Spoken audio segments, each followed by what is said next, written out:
അരുണാചലിൽ ദമ്പതികളും അവരുടെ സുഹൃത്തായ യുവതിയും ജീവനൊടുക്കിയ സംഭവത്തിൽ മരിച്ച നവീനെ കേന്ദ്രീകരിച്ചാണ് പോലീസ് അന്വേഷണം മുറുകുന്നത്. കൂട്ടമരണത്തിനായി അരുണാചൽ പ്രദേശിലെ ഇറ്റാനഗർ എന്തിന് തിരഞ്ഞെടുത്തു എന്നത് ഇനിയും വ്യക്തമല്ല. കഴിഞ്ഞ മാസം 17-ന് കോട്ടയത്തെ വീട്ടിൽ നിന്നിറങ്ങിയ നവീനും ഭാര്യ ദേവിയും 10 ദിവസം എവിടെയായിരുന്നു എന്നും അജ്ഞാതമാണ്. മാർച്ച് 27-നാണ് ആര്യയെ തിരുവനന്തപുരത്ത് നിന്ന് കാണാതാവുന്നത്. ഇവർ മൂവരും ഒരുമിച്ചാണ് ഗുവാഹട്ടിയിലേക്ക് വിമാനത്തിൽ കയറിയത്. മരിച്ച നവീനും ഭാര്യ ദേവിയും സുഹൃത്ത് ആര്യയും പൊതുവെ അന്തർമുഖരായിരുന്നു എന്നാണ് പറയപ്പെടുന്നത്. അധികം ആരോടും അടുപ്പം കാണിച്ചിരുന്നില്ല ഇവർ. ആര്യക്ക് നിരന്തരം വിവാഹാലോചനകൾ വന്നുകൊണ്ടിരുന്നു. പക്ഷേ സുഹൃത്തായ ദേവിയുടെ അഭിപ്രായ പ്രകാരം എല്ലാം നിരസിക്കുകയായിരുന്നു അത്രേ. ഒടുവിൽ ബന്ധുക്കളുടെ ശക്തമായ നിർബന്ധം കൊണ്ടാണ് അടുത്തിടെ വിവാഹത്തിന് സമ്മതിച്ചത്. അടുത്ത മാസം 7-ന് വിവാഹം നടക്കാനിരിക്കെയാണ് ആര്യ നവീനും ദേവിക്കുമൊപ്പം അരുണാചലിലേക്ക് പോകുന്നത്. എന്തുകൊണ്ടാണ് തിരുവനന്തപുരത്ത് നിന്നും 3748 കിലോമീറ്റർ അകലെയുള്ള സിറോ എന്ന സ്ഥലം ഈ മൂവംഗ സംഘം തിരഞ്ഞെടുത്തത് എന്നതിൽ വ്യക്തതയില്ല. ഹണിമൂൺ വാലി എന്നറിയപ്പെടുന്ന ഈ സ്ഥലം രാജ്യാതിർത്തി ഗ്രാമമാണ്. സ്ഥലം ആരെങ്കിലും നിർദ്ദേശിച്ചതുകൊണ്ടോ അതോ സ്വയം തിരഞ്ഞെടുത്തതോ എന്നത് അറിയാനുണ്ട്. ഇവരുടെ സംഘത്തിൽ മറ്റാരെങ്കിലും ഉണ്ടോ എന്നതും വ്യക്തമല്ല. 17-നാണ് നവീനും ദേവിയും കോട്ടയത്തെ വീട്ടിൽ നിന്നിറങ്ങുന്നത്. 27-നാണ് ആര്യയെയും കൂട്ടി ഈ സംഘം അരുണാചലിലേക്ക് പോകുന്നത്. 10 ദിവസം നവീനും ദേവിയും എവിടെയായിരുന്നു എന്നതാണ് പ്രസക്തമായ ചോദ്യം.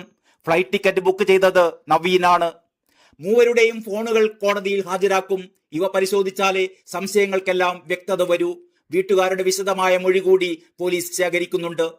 നഗരത്തിലെ ഒരു പ്രമുഖ സ്വകാര്യ സ്കൂളിൽ അധ്യാപികയായ ആര്യയെ കാണാനില്ലെന്ന പരാതി ഇക്കഴിഞ്ഞ 27-നാണ് വട്ടിയൂർക്കാവ് പോലീസിന് കിട്ടുന്നത്. തുടർന്ന് നടത്തിയ അന്വേഷണത്തിലാണ് ഞെട്ടിക്കുന്ന സംഭവ പരമ്പരകളുടെ ചുരുളഴിയുന്നത്. ആര്യയുടെ ഫോൺ നമ്പർ കേന്ദ്രീകരിച്ച് നടത്തിയ അന്വേഷണത്തിൽ ദേവിയുമായി നിരന്തരം സംസാരിച്ചിരുന്നുവെന്ന് മനസ്സിലായി. ദേവിയെ അന്വേഷിച്ച് പോലീസ് എത്തിയപ്പോൾ ദേവിയും ഭർത്താവ് നവീനും സമാന ദിവസങ്ങളിൽ സ്ഥലത്തില്ലെന്ന് മാത്രമല്ല അവർ വിനോദയാത്രയ്ക്ക് പോയതാണെന്നും ബന്ധുക്കളിൽ നിന്ന് വിവരം കിട്ടി. ഗുവാഹട്ടിയിലേക്ക് എടുത്ത വിമാന ടിക്കറ്റ് അന്വേഷണത്തിന് വഴിത്തിരിവാവുകയായിരുന്നു. സ്വയം ഉണ്ടാക്കാൻ പറ്റുന്ന മുറിവുകളല്ല ആര്യയുടെ ശരീരത്തിലുള്ളതെന്നാണ് അരുണാചൽ പോലീസിന്റെ പ്രാഥമിക നിഗമനം. നവീൻ ഇവരെ കൊലപ്പെടുത്തിയ ശേഷം ആത്മഹത്യ ചെയ്തതാകാമെന്നാണ് പോലീസ് കരുതുന്നത്. വട്ടിയൂർക്കാവ് മൂന്നാമൂട് കാവിൽ പ്രശസ്ത വൈൽഡ് ലൈഫ് ഫോട്ടോഗ്രാഫർ ബാലൻ മാധവന്റെ മകൾ ദേവി, ഭർത്താവ് കോട്ടയം മീരണം നെടുമ്പൊയ്കയിൽ നവീൻ തോമസ്, ഇരുവരുടെയും സുഹൃത്തായ വട്ടിയൂർക്കാവ് മണികണ്ഠേശ്വരം മേലത്തുമേലെ ജംഗ്ഷൻ ശ്രീരാഗത്തിലെ ആര്യ നായർ എന്നിവരെയാണ് അരുണാചലിലെ സിറോയിലെ ഹോട്ടൽ മുറിയിൽ മരിച്ച നിലയിൽ കണ്ടെത്തുന്നത്. ശരീരത്തിൽ നിന്ന് രക്തം വാർന്നാണ് മരണം സംഭവിച്ചതെന്നാണ് പോലീസിന് ലഭിക്കുന്ന വിവരം. പുനർജനി ഗ്രൂപ്പിൽ അംഗങ്ങളായിരുന്നു ഇവർ. ബ്ലാക്ക് മാജിക്കുമായി ബന്ധപ്പെട്ട ഗ്രൂപ്പാണ് ഇതെന്ന സംശയം ബലപ്പെടുകയാണ്. തിരുവനന്തപുരം വൈകുണ്ഠം കല്യാണ മണ്ഡപത്തിൽ വെച്ച് ഏകമകളായ ആര്യയുടെ വിവാഹം നടത്താനുള്ള ഒരുക്കങ്ങൾ പിതാവ് അനിൽകുമാറും ഭാര്യ മഞ്ജുവും ആരംഭിച്ചതായിരുന്നു. കല്യാണം വിളിച്ചു തുടങ്ങി. കഴിഞ്ഞ വർഷമായിരുന്നു വിവാഹ നിശ്ചയം. സ്കൂളിൽ നിന്ന് ടൂർ പോകുന്നുവെന്ന് പറഞ്ഞാണ് ആര്യ വീട്ടിൽ നിന്നിറങ്ങിയത്. പിന്നീട് ആര്യയെ കാണാതായതോടെ അനിൽകുമാറും ബന്ധുക്കളും പോലീസിനെ സമീപിക്കുകയായിരുന്നു. വട്ടിയൂർക്കാവ് മേലത്തുമേലെ സ്വദേശിയായ അനിൽകുമാർ ലാറ്റക്സിലെ ഉദ്യോഗസ്ഥനായിരുന്നു. ശ്രീകാര്യം ചെമ്പക സ്കൂളിലെ ഫ്രഞ്ച് അധ്യാപികയായ ആര്യ ആരുമായും സംസാരിക്കാത്ത പ്രകൃതമായിരുന്നു അത്രേ. സ്കൂളിൽ നിന്ന് ഓട്ടോയിൽ വന്നിറങ്ങി ആരോടും മിണ്ടാതെ വീട്ടിലേക്ക് പോകുന്ന സ്വഭാവം. വീട്ടിലും കുട്ടികളെ ആര്യ ഫ്രഞ്ച് പഠിപ്പിച്ചിരുന്നു.